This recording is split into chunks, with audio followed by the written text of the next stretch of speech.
नमस्कार, आप देख रहे हैं राजीव टाइम्स। मैं हूं आपके साथ अपूर्वा दर। आप सभी को हनुमान जयंती की हार्दिक शुभकामनाएं। आइए जानते हैं अपने इंदौर की खास खबरें। मेडिकेम्स कॉलेज में बुधवार को एनएसयूआई द्वारा धरना प्रदर्शन किया गया। छात्रों ने आरोप लगाया कि विश्वविद्यालय में अध्ययनरत छात्र छात्राएं कई गंभीर समस्या और अनियमितताओं का सामना करना पड़ रहा है। इन दिक्कतों के कारण वे पढ़ाई पर ध्यान नहीं दे पा रहे और जिससे उनके भविष्य पर प्रभाव पड़ रहा है। प्रदर्शन के दौरान छात्रों ने कुलपति के नाम 8 सूत्र ज्ञापन सौंपा। प्रमुख मांगों में गर्ल्स हॉस्टल की व्यवस्था सुधारना, मेस वेंडर बदलना, परिसर में पार्किंग सुनिश्चित करना और गेट के बाहर स्पीड ब्रेकर लगाना शामिल है। इसके अलावा वार्डन पर कार्रवाई, एमएसटी 1 के अंक यशवंत रखें, एक एमएसटी 2 का सीमित सिलेबस के साथ आयोजन हो, परीक्षा शुल्क में 500 रुपए की वृद्धि वापस लेने तथा बीटेक सीएस फीस वृद्धि रोकने की मांग उठाई। छात्रों ने चेतावनी दी कि समस्या का शीघ्र समाधान नहीं हुआ तो वे आंदोलन कर घेराव भी कर सकते हैं।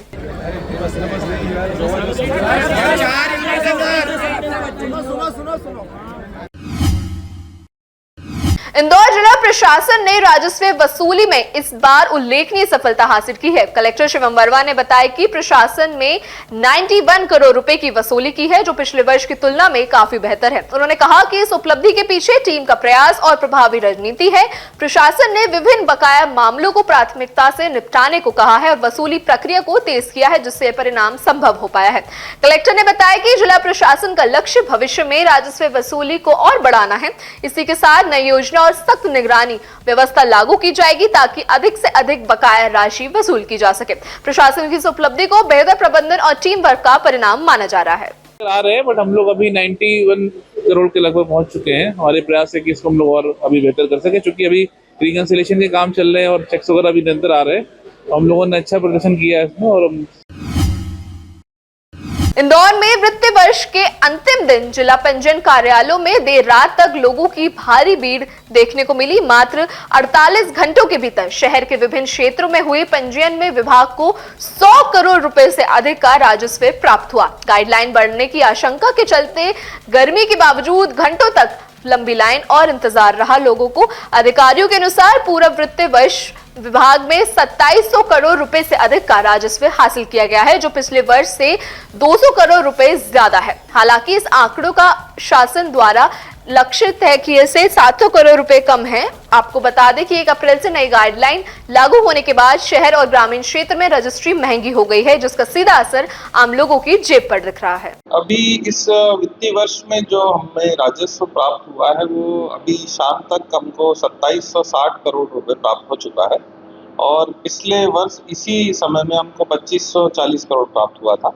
और आज 31 मार्च होने की वजह से अत्यधिक भीड़ भी है और सभी लोग अपने दस्तावेजों का पंजीयन कराने की कोशिश कर रहे हैं। अभी रात 11 बजे तक भी करीब 700 टोकन जनरेट हो चुके हैं और अभी और स्लॉट बुक होते जा रहे हैं और जो पक्षकारगण हैं वो आते जा रहे हैं। इसमें अभी जो राजस्व है, जैसा बताया कि पिछले साल से तो अधिक हमको प्राप्त हुआ ही है और जो दस्तावेजों की संख्या है वो भी पिछले वर्ष से अधिक हुई है। और खासकर जो अभी मार्च का जो महीना है वो हमारा विभाग के राजस्व की दृष्टि से बहुत ही अच्छा गया है और इसमें हमें दस्तावेज भी पिछले साल से अधिक पंजीबद्ध हुए हैं और रेवेन्यू जो है वो भी अधिक प्राप्त हुआ है। नई गाइडलाइन जो हमने जिला मूल्यांकन समिति से प्रस्तावित की थी वो केंद्रीय मूल्यांकन बोर्ड द्वारा अनुमोदित कर दी गई है, जो कि आज मध्यरात्रि 12 बजे से लागू हो जाएगी और कल से पंजीबद्ध होने वाले सभी दस्तावेजों पर जो नई गाइडलाइन है वही लागू होगी। इंदौर के महालक्ष्मी नगर क्षेत्र में किन्नर समुदाय से जुड़ा विवाद सामने आया है। डॉक्टर आशीष चौहान के निवास पर पहुंचकर किन्नर महाप्रमुख समुदाय ने घटना को लेकर खेद व्यक्त किया। घटना के बाद क्षेत्र लोगों ने आक्रोश दिखाया। लोगों का आरोप है कि किन्नरों द्वारा कई बार घरों में आकर अभद्र व्यवहार किया जाता है, जिससे परिवार, खासतौर पर महिला और बच्चे प्रभावित होते हैं। कुछ लोगों ने सोशल मीडिया पर भी अपनी नाराजगी जाहिर करते हुए कहा कि इस तरह की घटनाओं में मानसिक तनाव उत्पन्न होता है। स्थानीय निवासियों का कहना है कि पहले भी ऐसी घटनाएं हो चुकी हैं, जिससे जबरन पैसे लेने का विवाद की स्थिति बन गई है। फिलहाल समुदाय द्वारा खेद जताने के बाद मामला शांत करने की कोशिश की जा रही है, लेकिन लोगों ने भविष्य में ऐसी घटनाओं को रोकने की मांग उठाई है। दिन पहले मेरे घर पर कुछ किन्नर समाज के लोग आए थे जो नंदलालपुरा से रिलेटेड बता रहे थे और कुछ कहासुनी हो गई थी, कुछ गलतफहमियां हो गई थी, जिसके चलते मैंने एक आवेदन दिया था। अभी ये किन्नर समाज के गुरु और महामंडलेश्वर जी और सभी लोग आए हैं, सब परिवार के सदस्य हैं और हमारे बीच में जो गलतफहमी थी वो दूर हो गई है। मैं किसी प्रकार की कोई कार्रवाई किसी के खिलाफ नहीं चाहता हूँ और समाज से भी अपील करता हूँ कि किन्नर समाज हमारे दान और हमारे व्यवहार भी चलते हैं, तो हमसे यथाशक्ति जो हो हम देंगे। और किन्नर समाज से भी ये अपेक्षा करता हूँ कि आप लोग जबरदस्ती न करके जो स्वेच्छा से दे वो ले, एक बार की बजाय 2 बार आए, 2 बार की बजाय 4 बार आए, लेकिन इसे जिद न करें कि हमको इतना चाहिए उतना चाहिए। आप और हम समाज में जोड़कर एक दूसरे की मदद करते हैं। बहुत बहुत धन्यवाद। मैं अपने किसी भी किन्नर समाज के व्यक्तित्व पे किसी भी कोई भी पुलिस कार्रवाई नहीं चाहता और नहीं करूँगा। और मुझे गलतफहमी हो गई थी कि पुलिस, चूंकि उस दिन मैं नहीं था तो पुलिस आई और उसके बाद भी जो है कुछ बात हुई, तो मुझे ये गलतफहमी हो गई थी कि शायद पुलिस वाले और किन्नर समाज के लोगों के बीच में कोई साठगांठ हो सकती है, और इस तरह से मुझे लगा। इसलिए मैंने पुलिस के खिलाफ यदि कुछ कहा हो तो मैं पुलिस प्रशासन से भी माफी चाहता हूँ। मेरा वक्तव्य किसी के खिलाफ नहीं है, मेरा वक्तव्य केवल और केवल दृष्टिकोण मेरे परिवार की सुरक्षा के लिए है।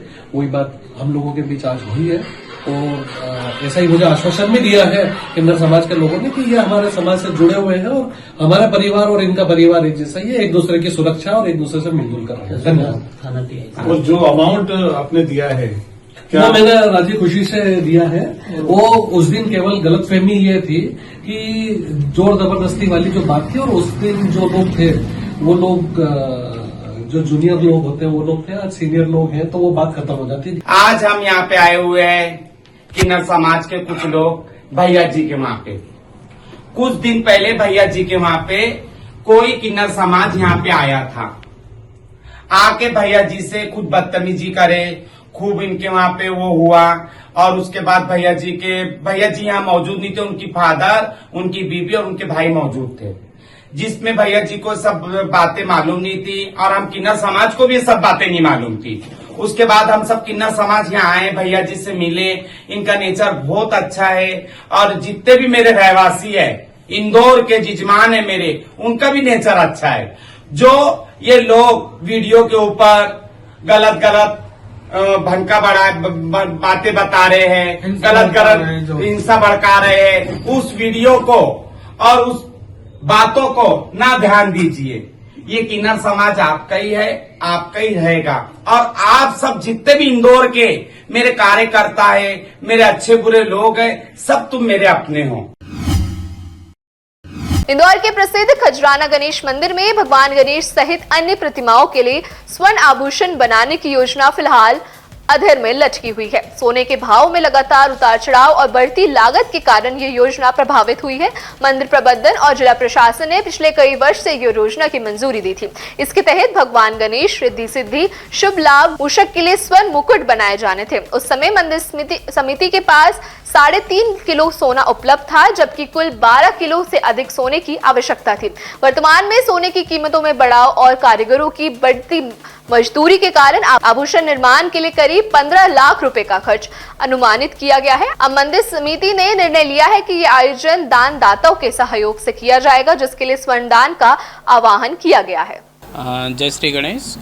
श्री गणपति मंदिर प्रबंध समिति के अध्यक्ष श्री शिवम वर्मा साहब, प्रशासक सतीश सिंगल साहब के निर्देशानुसार, पूर्व तत्कालीन अध्यक्ष और प्रशासक के आदेशानुसार श्री गणपति मंदिर प्रबंध समिति की बैठक में भक्तगण और समस्त हमारे श्रद्धालुओं की अपेक्षा अनुसार स्वर्ण मुकुट बनाए जाने का प्रस्ताव पारित हुआ था। और उस प्रस्ताव के अनुसार ऐसा था कि भक्तों के सहयोग से ही भगवान के माथे पर वो स्वर्ण मुकुट विराजे, उसी के अंतर्गत कार्य योजनाएँ तैयार की गई थी और जिसका कार्य हमारा प्रगति पर है। सर, इसमें कितना गोल्ड लगना था? उस योजना के अंतर्गत मुकुट का लिए लगभग अप्रॉक्सीमेटली अगर मैं बात करूं तो 8 किलो के आसपास के गोल्ड की हमें रिक्वायरमेंट थी, जिसमें भगवान गणेश जी, रिद्धि सिद्धि और शुभ लाभ भी पांचों जो हमारे गर्भ में विराजमान मूर्तियां हैं उनमें शोभित कराया जाना था। और मंदिर प्रबंध मंदिर प्रबंधन के पास अभी वर्तमान में देखा जाए तो 3 से 3.5 किलो का गोल्ड उपलब्ध है। चूँकि ये योजना का जो पृष्ठभूमि थी वो भक्तगण और श्रद्धालुओं के प्रस्ताव के आधार पर थी और उसी के आधार पर था कि भक्तों के सहयोग से ही वो स्वर्ण मुकुट का निर्माण कराया जाएगा और उन्हीं से सहयोग अपेक्षित है। तो इसी कारण से अभी थोड़ा विलम्ब हो रहा है और जैसे जैसे हमें उनका सहयोग प्राप्त होगा जिसको हम गति से कराएं।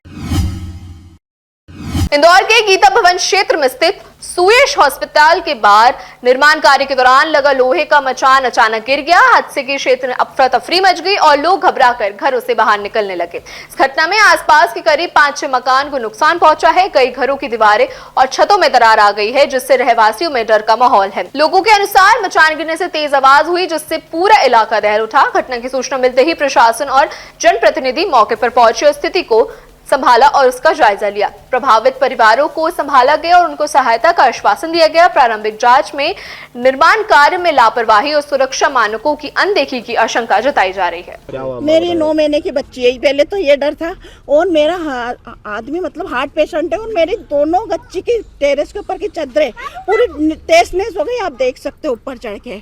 और सर अभी मतलब नुकसान हो जाता, हमारा हार्ट पेशेंट इंसान है, बच्चे हैं और इतना नुकसान हो गया और हमारा नुकसान हो गया वो कोई दिक्कत नहीं, मगर कोई इंसान के साथ जानलेवा हमला होता तो उसका क्या करते। और उसको हमने बोला तो अभी भाग गया वो।